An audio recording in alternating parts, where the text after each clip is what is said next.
What's up, Viper Nation? Thanks for joining me for another episode of This Week with Cheek.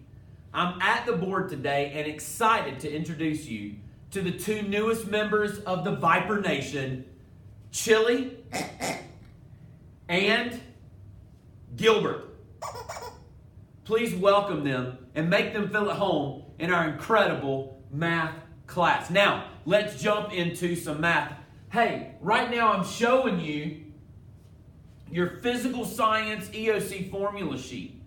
And what I'm excited about is the concept I'm teaching you in today's video.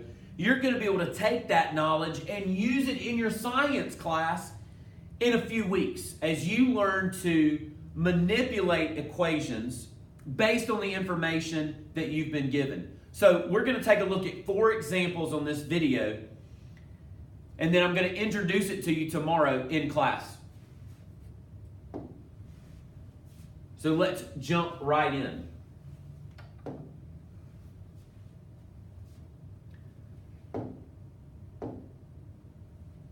So our goal is to take an equation that right now is in a form called standard form, and we want to rewrite it to something we're more familiar with called slope-intercept form. Remember, slope-intercept form is y equals mx plus b. So we want to take this equation and make it look like that equation. So we've got to isolate the variable. So we're really building on prior knowledge. You've already learned how to isolate the variable using inverse operations, and that's what we're going to do here.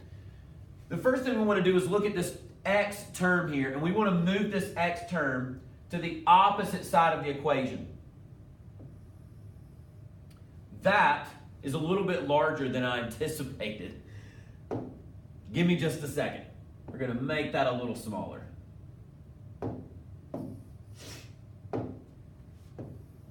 Much better. So this is a positive 2x.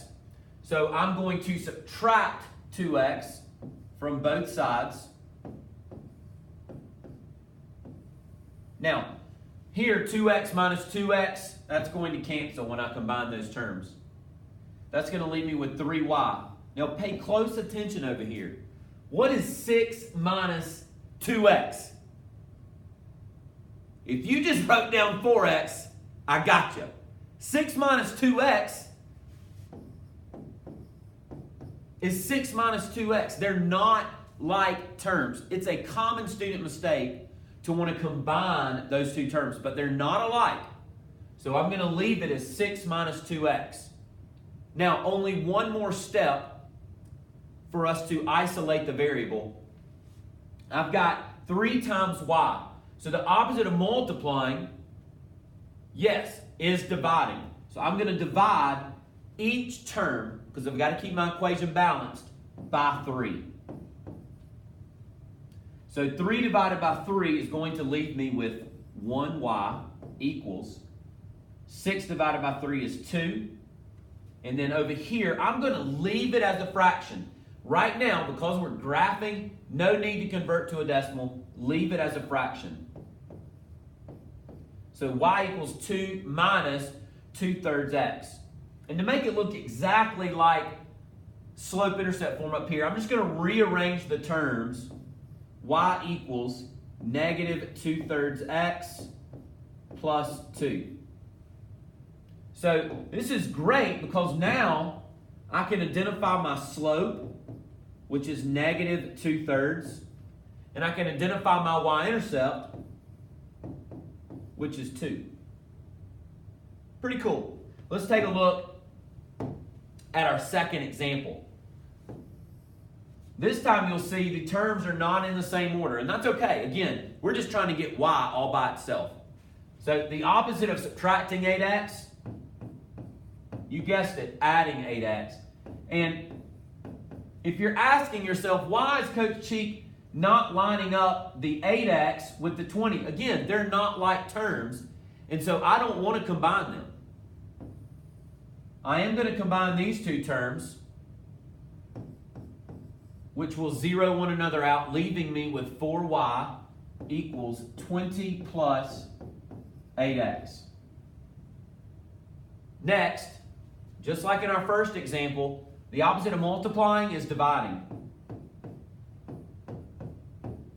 Notice, I am dividing all three terms by 4. Again, I'll divide out. That leaves me with 1y equals 5 plus 2x. Now, I can leave it in this order. I can still identify my slope because I know my slope is always the coefficient of x, no matter where x is. And then my y-intercept stands alone. That is my constant, and it is 5. We've got 2 more examples, and I hope you're working along with me as we go through these examples today. All right, so we've got examples 3 and we've got examples 4. Now, if you want an opportunity to work these by yourself, go ahead and press pause, work them out, and then push play and see if you got the correct answers.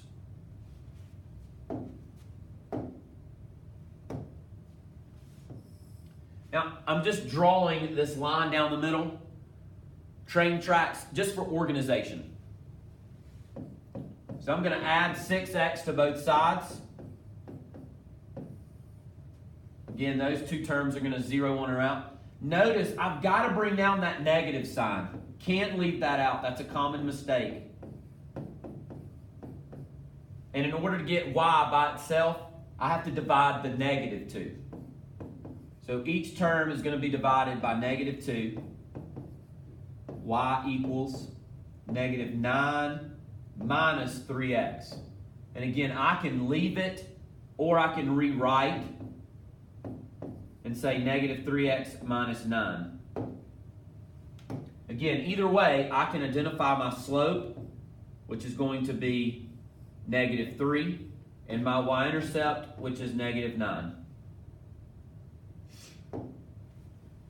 Our final example, again, very similar. All 4 have been in what we call standard form, and we are converting them to slope-intercept form.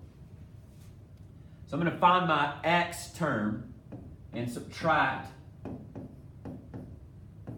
because that's the opposite of adding. That's going to leave me with negative 5y equals negative 10 minus 7x. Next, I'm going to divide each term by negative 5. So I get y equals negative divided by negative, positive 2. Negative 7 divided by negative 5 makes this positive 7/5 x.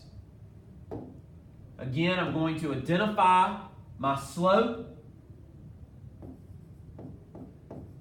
M equals 7/5 and B equals 2. Hey, thanks for joining me for another episode of This Week with Cheek.